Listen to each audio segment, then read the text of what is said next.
Dobrý deň, tak nachádzame sa v hoteli Salamandra, kde pôsobím ako šéf kuchár a chceli by sme vám predstaviť naše nové zimné menu, ktoré sme si pripravili s mojím kolektívom pre vás a pre našich hostí.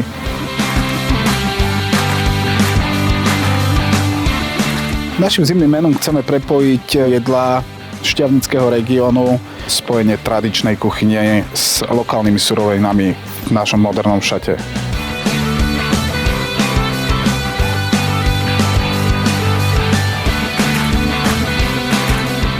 Keďže máme na okolí plno tajchov, ktoré boli kedysi preplnené rakmi, tak som zháňal raky a nakoniec sa mi podarilo zohnať raky z jedinej farmy na Slovensku, ktorá sa tým zaoberá. Je to Vojnická račia farma, ktorá nám vyšla v ústrety a dodáva nám tieto raky, aby sme mohli približiť tento gastronomický zážitok aj našim klientom.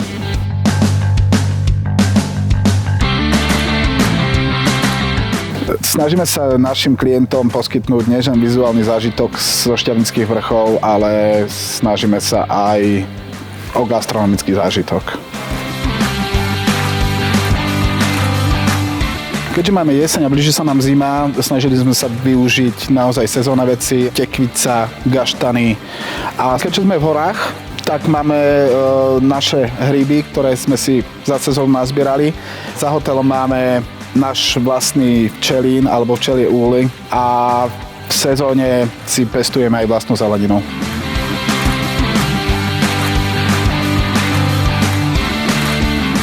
Naozaj snažili sme sa zachovať regionalitu a tradičné jedlá.